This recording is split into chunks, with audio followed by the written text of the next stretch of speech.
our shelves are pretty bare and we're getting a little nervous. Walmart CEO just admitted the real reason why their stores are empty than ever. Walmart will very soon start feeling the pinch of this government shutdown. Walmart earns 5% of its total revenue from SNAP benefit spending at its stores. SNAP program is $100 billion. The nightmare of Walmart continues to grow with empty shelves. And these shelves aren't empty because of supply chains or delivery trucks breaking down. Tomorrow, more than 40 million Americans who rely on federal food assistance will not get the payments they rely on. They're empty because 42 million Americans just had their grocery money disappear overnight. And you won't believe why this is happening.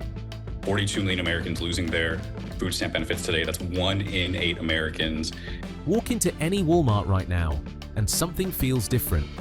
The aisles that used to buzz with families filling carts are quieter than a library at midnight. Managers are staring at computer screens, watching sales numbers drop like rocks off a cliff. What's really happening here goes way beyond one retailer having a bad month. The government shutdown that started October 1st finally caught up with everyone. SNAP benefits, the program most people still call food stamps, ran completely dry on November 1st. Not reduced, not delayed. Gone. The USDA's own website literally said, "The well has run dry." About as subtle as a sledgehammer to the face, wouldn't you say? Walmart earns 5% of its total revenue from SNAP benefit spending at its stores. Here's what makes this whole situation fascinating in the worst possible way. The federal government spends roughly $100 billion annually on SNAP benefits. Break that down monthly and you're looking at about $8.3 billion flowing into grocery stores every 30 days. Now picture that money just stopping, not slowing down, stopping cold. SNAP program is $100 billion, $25 billion of which is spent at Walmart grocery stores and chains. Walmart captures 24% of every dollar spent by SNAP recipients, according to market research from Numerator. Do the math, and that's approximately $2 billion vanishing from their registers in November alone. For context, that's more money than some small countries generate in a year. And Walmart's not exactly known for having money to burn on their grocery margins. Walmart CEO Doug McMillon said even higher income families are now feeling the pull of low grocery prices. During internal strategy meetings, Walmart's executive team reportedly acknowledged what many suspected, but few wanted to say out loud. The CEO's office had been tracking SNAP benefit patterns for months, knowing that a government shutdown would devastate their sales in specific store locations. According to sources familiar with the discussions, leadership calculated the potential revenue loss weeks in advance. They knew which stores would be hit hardest, which communities would suffer most, and exactly how much money would disappear from their bottom line. The admission came quietly, buried in earnings discussions and investor calls. But the message was clear. No more food stamps means no more customers for a massive chunk of their business. 5% of Walmart's revenue comes from SNAP benefit spending, food stamp assistance spending. 5% of all of Walmart's revenue is that. The retail business operates on something grocery industry folks call razor-thin margins. We're talking pennies on the dollar for most items. When you're selling milk, bread, and eggs, you're not making the kind of profit you'd get from selling designer handbags or electronics. Volume is everything. You sell massive quantities at tiny markups, and that's how the lights stay on. A 5% loss in revenue is literally the difference between Walmart being in the red or being in the black for an entire year. This is not small numbers.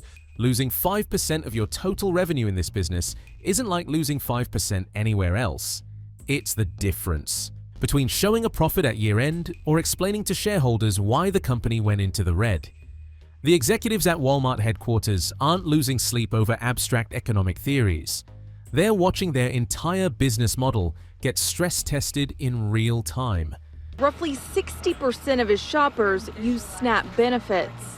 Their buying habits is completely different because now they're buying just the things they have to have. They're buying a lot less. But the real story isn't even about Walmart's balance sheet. Walk into any grocery store in neighborhoods where SNAP usage runs high and you'll see what I mean.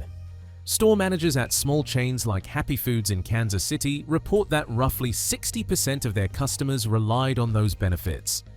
4 days into November, one store owner had already lost $14,000 in sales compared to the same period in October. These aren't massive corporations with billions in reserve funds. These are family-owned operations where the owner knows most customers by name. When your primary customer base suddenly can't afford to shop at your store, you don't have a sales problem.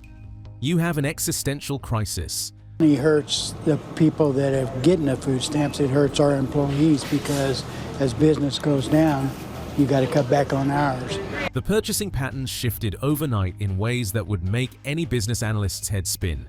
Customers who used to buy 3 items now buy 1. People who came in weekly are now stretching it to every 2 weeks. Managers report watching shoppers stand in aisles for 10 minutes trying to decide between buying chicken or buying vegetables because they can't afford both anymore. We are in a food crisis. And the employees, many of them receive SNAP benefits themselves. So now you've got workers showing up to stock shelves while wondering how they're going to feed their own families. Store owners are cutting hours because sales are down, which means those same employees have even less money coming in. It's a downward spiral that feeds on itself. That the charitable food sector is stepping up as quickly as they can, but SNAP is so much larger than what we can make up for in the charitable food sector. Some grocery stores try to help their communities by offering discounts to SNAP recipients. Makes sense, right? Your customers are struggling, so you give them a break on prices to help them get through the crisis. The USDA shut that down faster than you can say government bureaucracy.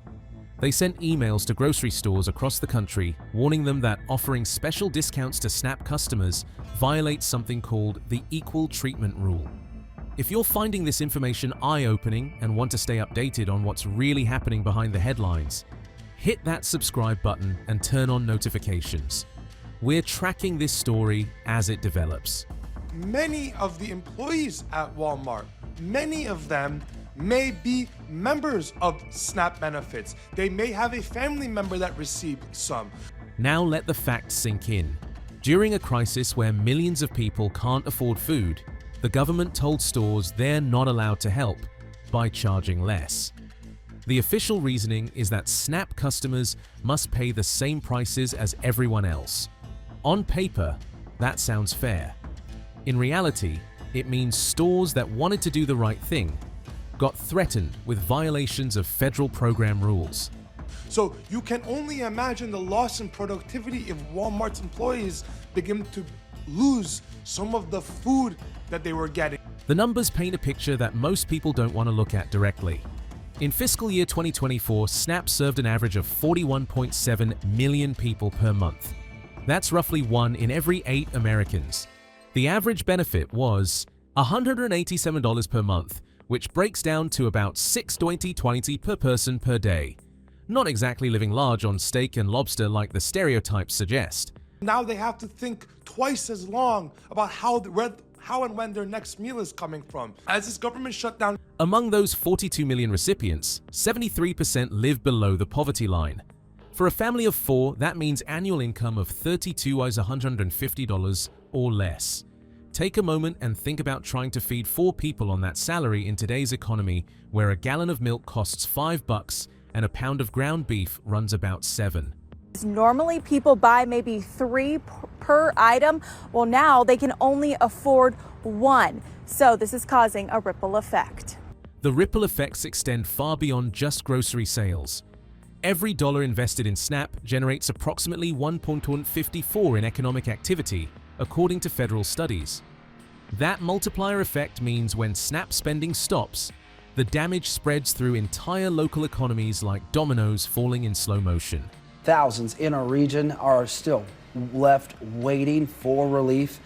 It's also hurting grocery stores. Small towns with 1 grocery store are especially vulnerable.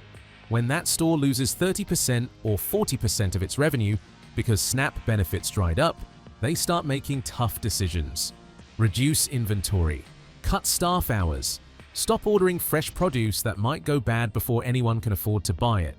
Some are openly discussing whether they'll still be in business by Christmas. So, the government shutdown as it stands right now, 31 days, 17 hours into this thing. That means we're technically in the 32nd day of the shutdown. The government shutdown entered its second month with no resolution in sight. Federal judges ordered the administration to use emergency funds to continue SNAP payments, but those orders got tangled up in appeals courts. Some states tried to step in with their own funding. New York Governor Kathy Hochul allocated $30 million for emergency food relief. Alabama released $2 million to food banks. Connecticut spent $3 million that would stretch about 2 weeks. These state responses are like trying to bail out the Titanic with a bucket. Well-intentioned, but fundamentally insufficient for the scale of the problem. SNAP costs about $8 billion per month nationally. State emergency funds might cover a few days or a week at most before running completely dry. Food banks across the country report demand surging beyond anything they've seen since the early pandemic days. Lines at food distribution centers stretch for blocks. Volunteers work double shifts trying to keep up. Donations are coming in, but not fast enough to match the sudden spike in people who need help. Putting an even bigger strain on them as it's time to buy for the holidays. And normally we would be buying heavy, making a lot of big displays. But you can't, that's the kind of stuff that you buy for the holiday. So if you buy it and they don't have the money, you're stuck. What makes this particularly cruel is the timing. Thanksgiving sits right around the corner. The holiday specifically centered around sharing a meal with family.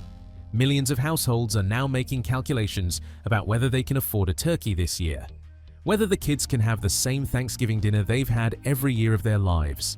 Theft is an issue. It's higher than what it's historically been, and we've got safety measures, security measures that we put in place by store location. Some predicted chaos at grocery stores on November 1st. Social media filled with claims about looting and riots. Walmart supposedly closed its doors to prevent theft. Those rumors spread like wildfire, even though they turned out to be false. Walmart's official spokesperson confirmed the stores remained open for business as usual. The percentage of U.S. grocery trips paid with SNAP benefits dropped from 6.5% during the pandemic peak to 3.6% in 2025. Those numbers are about to drop even further, but not because fewer people qualify for benefits, because the benefits stopped coming. The difference matters when you're trying to understand whether this represents improving economic conditions or a bureaucratic disaster. They're also talking about increasing security because during hard times they often see more shoplifting, but of course that will cost them more money. Security concerns at stores are escalating. Shoplifting reports are increasing in areas where SNAP usage was highest. Store owners are hiring more security guards, which costs money they don't have because their sales are already down. It's another negative feedback loop where the solution to one problem creates new problems that make the original situation worse. Subscribe, like, and comment. What do you think about Walmart going down for a chance to win a new Apple MacBook?